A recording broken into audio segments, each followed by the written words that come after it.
Bonjour, je vais corriger l'exercice 1 du TD de chimie 6. Je vais vous montrer l'énoncé correspondant. Donc dans cet exercice-là, on vous donne un diagramme de distribution et il faut l'exploiter. Donc je vais vous expliquer un petit peu comment ça marche. Dans ce TD-là, on étudie les réactions de précipitation. Mais en fait, je vous apprends, normalement, vous n'allez pas apprendre grand-chose. Il faut voir ces chapitres comme des chapitres de révision du cours de chimie sur la loi d'action de masse. Parce que c'est ça qui fait fonctionner tout ça. Cette partie-là, c'est comme pour le chapitre sur les acides et les bases. Hein, si vous avez bien compris comment ça marche la loi d'action de masse, et ben, vous vous rendez compte qu'il n'y a pas grand-chose dans ce chapitre-là. Donc, je vous montre également le cours correspondant, voilà, réaction de précipitation. Donc, il y a pas grand-chose dans ce cours-là. Comme je vous disais à l'instant, c'est simplement, vous avez un anion et un cation qui vont donner une espèce solide qui est neutre. Vous avez quelques exemples là. Et le cœur du cours, il est là. Hein, j'appelle Ks la constante de cet équilibre-là. Le précipité qui se dissout en solution aqueuse. Voilà. Et si vous, en gros, c'est l'élément principal du cours. Donc passons directement à l'exercice. Donc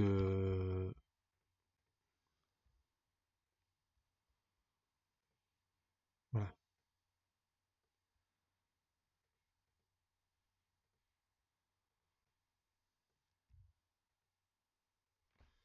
Exercice 1 de chimie 6.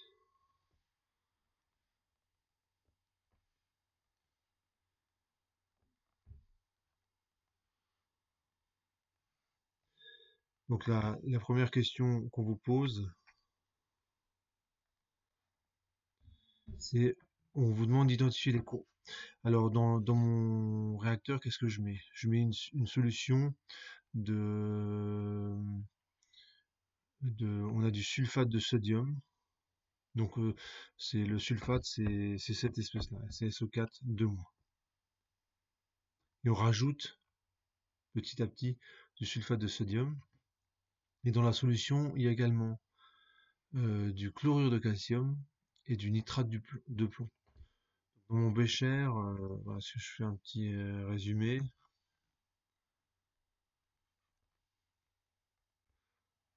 mon bécher, ce que j'ai, c'est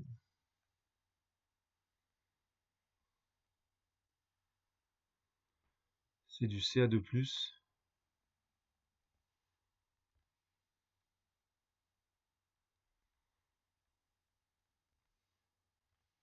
c'est marqué ici, hein, c'est chlorure de calcium. Donc finalement, le chlorure, là, il joue aucun rôle.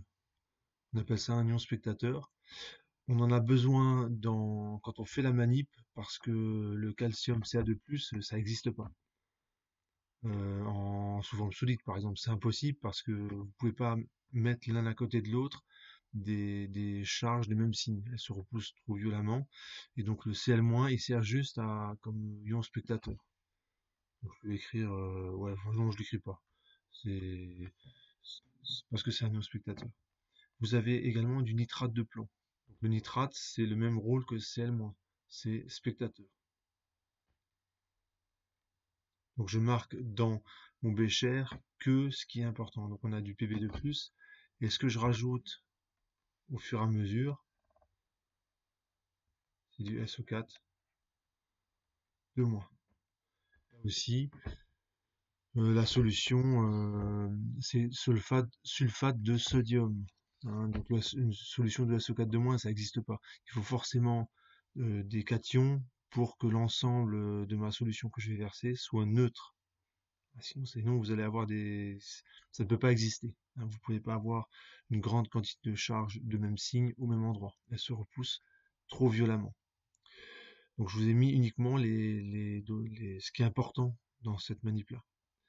Et donc, quand je rajoute du SO4 de moins, le P de SO4, ce qu'il fait, et c'est là que c'est souvent source d'erreur dans ce genre d'exercice, le PSO4, il diminue. Et c'est souvent l'erreur qui est commise, hein. Donc je répète, lorsque je rajoute du SO4 de moins, donc la concentration de SO4 de moins augmente, et bien le P de SO4 il diminue. Pensez au pH. Hein, lorsque la concentration de H3O+ augmente, le pH il diminue. Donc là, il faut juste faire, voilà, faut juste faire attention à ça. Donc ce qui va se passer, c'est que je me déplace comme ceci sur le diagramme.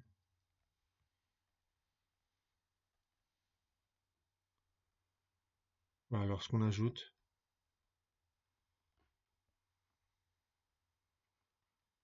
SO4 de moins. Là, on a P de SO4 qui diminue. Et on voit qu'on a des ruptures de pente. Hein, vous avez une courbe qui fait ça, qui est plate et puis ça diminue. Comme ceci. C'est la courbe 2.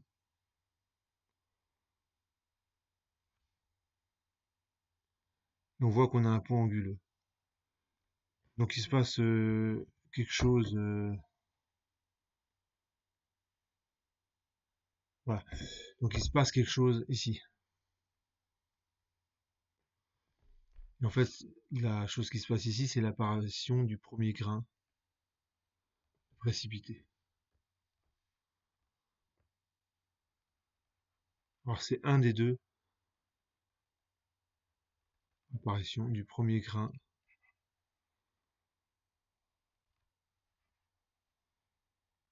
de précipité. Alors la question c'est lequel?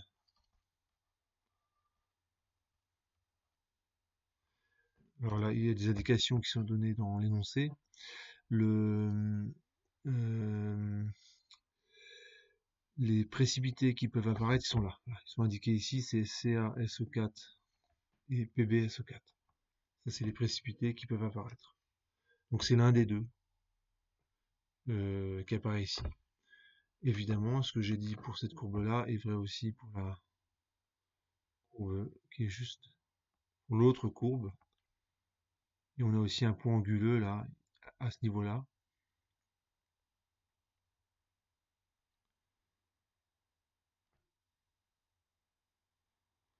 Et ici, c'est idem.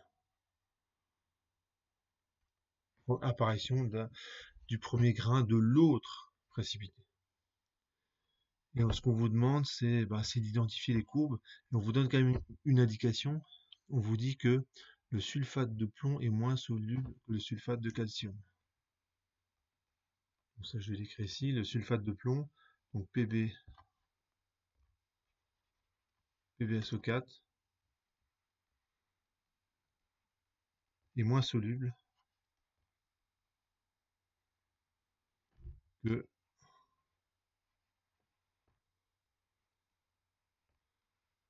CaSO4. Donc, on peut mettre moins de cette espèce-là. Hein, quand vous mettez PbSO4 en poudre dans de l'eau, vous en mettez moins que de CaSO4.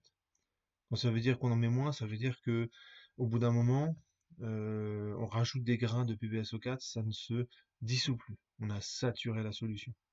Et ça arrive plus vite avec PbSO4 qu'avec CaSO4. Donc la question, alors, la courbe rouge, elle correspond auquel? Au plus soluble ou au moins soluble? Et bien forcément, c'est le moins soluble. Forcément. Parce que le PSO4, il est plus grand, donc ça correspond à une concentration plus faible de SO4 de moins. Donc c'est le moins soluble, en fait, c'est le précipité le moins soluble, du composé le moins soluble qui apparaît en premier lorsque je rajoute du SO4 de moins. Donc forcément la courbe 2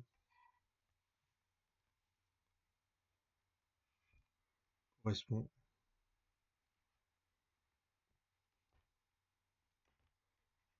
à PbSO4. Et forcément 1, ça correspond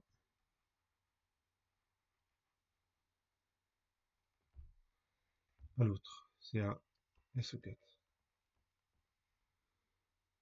Donc ça répond normalement à la question. En déduire, en négligeant la dilution, le produit de solubilité de chacune des espèces. Donc c'est, vous allez voir que c'est assez simple. Alors, on peut, en utilisant la loi d'action de masse, donner l'expression exacte de cette courbe-là. On peut trouver l'expression mathématique qui donne le pourcentage de d'ions en fonction de P de SO4. Ça c'est. Mais nous on va faire quelque chose de plus simple. On va prendre un point de la courbe, n'importe lequel. Là, on va essayer. Je vais en prendre deux. Je vais en prendre deux et on va en déduire la loi d'action de masse. À partir de la loi d'action de masse, le produit de solubilité. Ça s'appelle comme ça, hein, la constante Ks. Elle a un nom, c'est produit de solubilité de chacun des précipités. Donc par exemple, commençons par la courbe rouge, donc c'est PbSO4, et je vais prendre, allez, je vais prendre un point très particulier, c'est l'apparition du premier grain de précipité ici. Et quand je regarde, ça fait une valeur de 4, 5, 6, 6,8 à peu près. Ouais, 6,8. Donc j'ai pour P2SO4 égale 6,8, j'ai apparition du premier grain de précipité.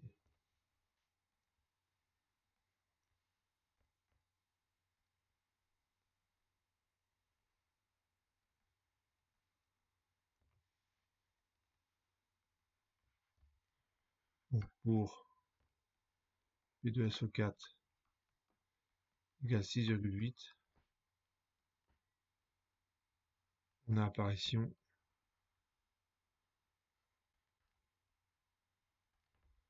du premier grain de précipité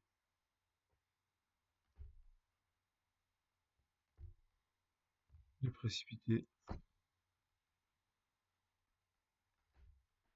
PbSO4. Et ben, je vais écrire la réaction de dissolution, donc c'est Pb2 plus SO4 de moins. Et la constante de cet équilibre, je vais l'appeler la courbe 2, donc je l'appelle Ks2.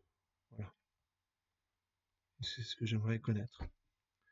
Donc je fais un tableau d'avancement. Donc ça, j'ai envie de dire, faites-le toujours.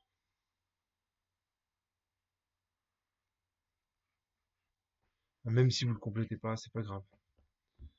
Je mets un état initial, état final.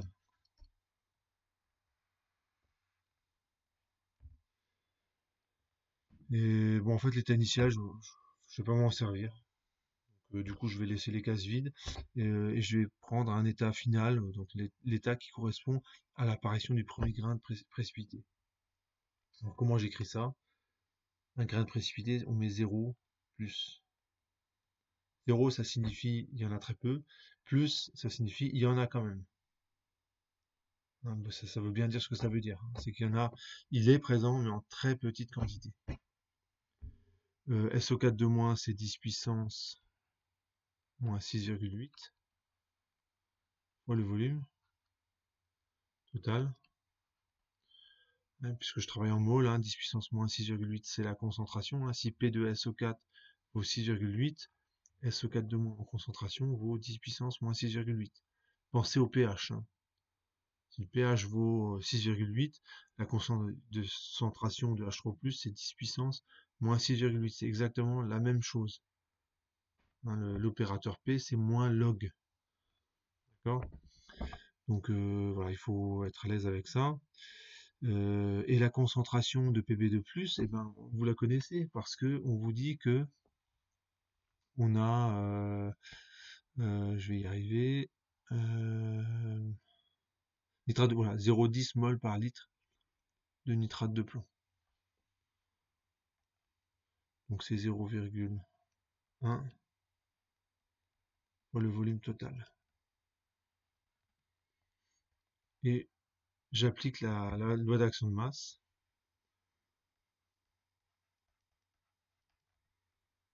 à l'équilibre. Alors on vous dit qu'on néglige la dilution.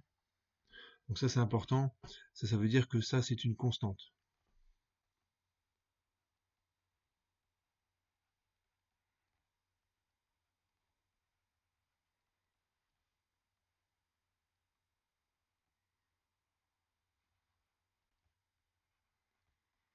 On néglige la dilution.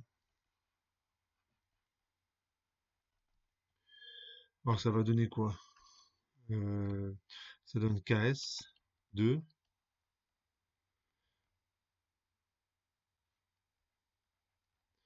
KS2, ça fait la concentration de Pb2+, hein, donc c'est l'activité de Pb2+, donc ça fait 0,1 en fait. Hein, c'est 0,1 fois le volume total divisé par le volume total. Alors normalement, ce qu'il faudrait faire exactement, si on devait tenir compte de la dilution, c'est le volume total en fait varie. Hein. Ici, je devrais mettre 0,1 fois le volume initial de la solution de Pb2+, divisé par le volume total, donc c'est le volume initial de la solution de Pb2+, plus ce que j'ai rajouté en SO4, SO4 de moins. Hein, donc si on tient compte de la dilution, il y a une simplification qui se fait plus. Donc ça se voit pas trop dans mon écriture parce que je fais la simplification directement, mais il faut faire attention à ça. Ici, on néglige la dilution. Voilà, ça donne ceci. Je vérifie juste que j'ai pas fait d'erreur. Ouais, c'est ça. Et donc, bah, c'est fini. S2, ça vaut 10 puissance moins 7,8. Et bien entendu, je divise par l'activité de PbSO4, c'est-à-dire 1, l'activité d'un solide. Donc ça fait KS2.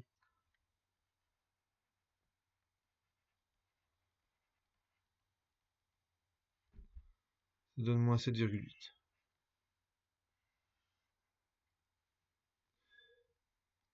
Alors donc en utilisant ce point anguleux, ça c'est pas mal, hein, parce que j'arrive, le PV2+ n'a pas du tout été consommé, donc ça m'a permis d'écrire ceci.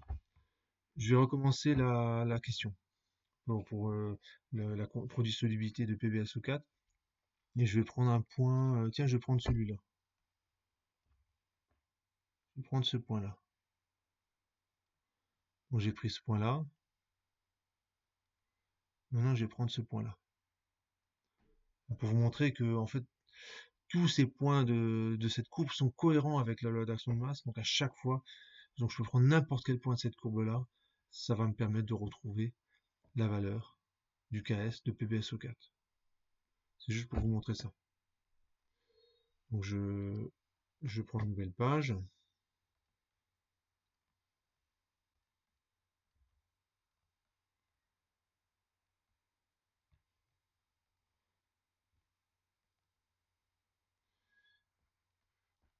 Donc on recommence la détermination de KS2 avec un autre point de la courbe. Donc, évidemment, ça dans l'exercice, il faut pas le. Si vous êtes, notamment si vous êtes en temps limité, vous le faites pas, hein, évidemment. Je vous montre juste ça pour, illustrer ce diagramme-là. Donc quand je regarde, le PSO4 il vaut 6 et le pourcentage de Pb2+ vaut 20. Donc pour P2SO4 égale 6, d'après le diagramme, hein,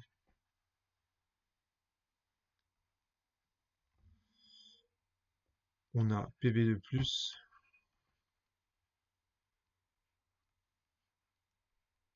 c'est 20% de la concentration initiale. Donc ça fait 0,02 mol par litre. Donc j'écris la réaction de dissolution.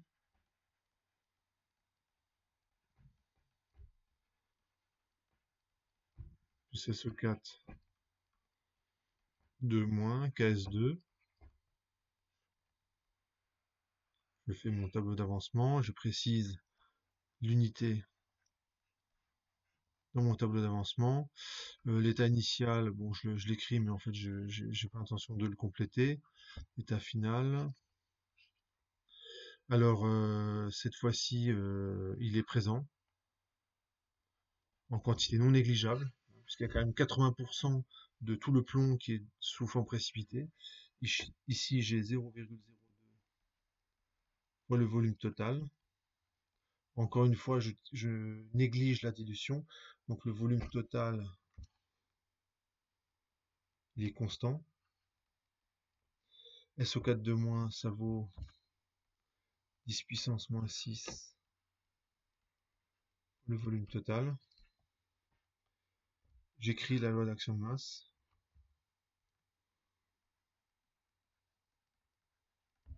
à l'équilibre.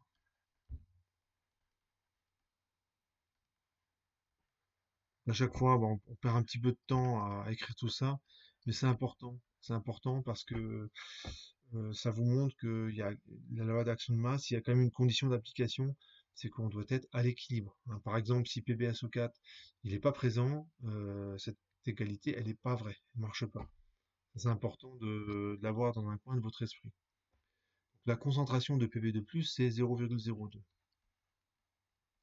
La concentration de SO4 de moins, c'est 10 puissance moins 6, et l'activité d'un solide, c'est 1.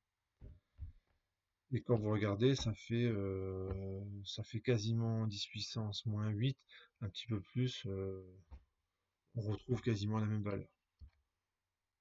Donc là, je vous laisse faire le...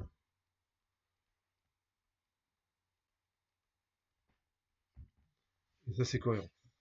C'est cohérent avec la première détermination.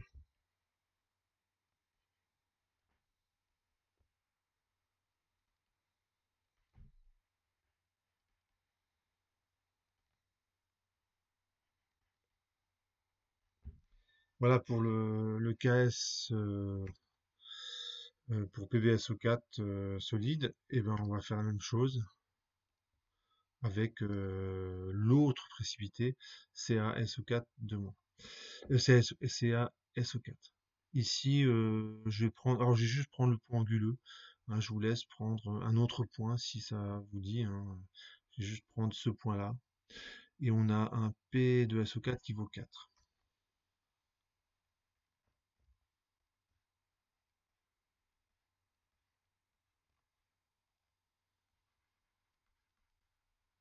Donc détermination de KS1 pour le précipité CaSO4. D'après le diagramme,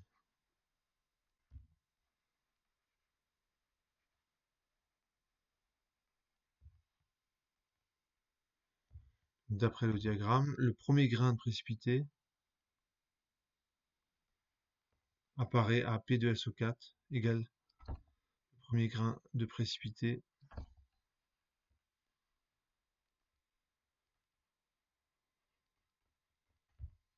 apparaît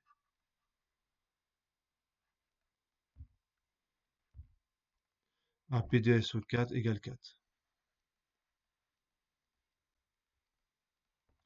J'écris la réaction de dissolution du précipité, donc Ca2+, plus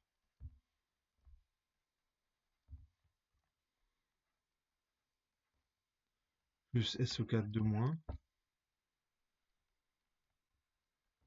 ça c'est KS1, la constante d'équilibre. Je fais le tableau d'avancement, je précise, je travaille en mol, donc c'est l'habitude, hein, vaut mieux travailler dans les tableaux d'avancement en mol. Alors, je complète pas l'état initial, donc ça c'est pas gênant, hein, dans un énoncé. Si vous faites un tableau d'avancement et que vous le complétez pas en totalité, c'est pas grave. Tant que vous faites pas d'erreur, il n'y a pas de problème. CA2+, et ben c'est 0,1 pour le volume total. Quand on néglige la dilution, le volume de la solution il change pas. Ça veut dire qu'au départ, si vous aviez, je sais pas, 1 litre de solution, Et ben lorsque vous rajoutez le SO4 de moins, vous restez toujours à 1 litre. Hein, 1 litre plus quelque chose qu'on va complètement négliger. Et SO4 de moins, on va trouver 10 puissance moins 4. Enfin, le moins 4, il vient de là. Hein.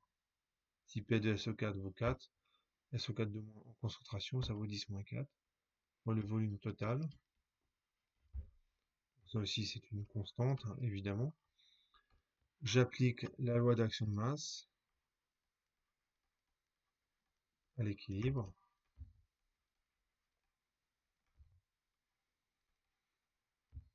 KS 1, ça fait 0,1. C'est ça divisé par le volume total, donc il reste 0,1 fois 10 moins 4. Sur l'activité d'un solide qui vaut 1, ça fait 10 moins 5. Donc j'ai ma conclusion. S1, ça vaut 10 moins 5 pour CA SO4.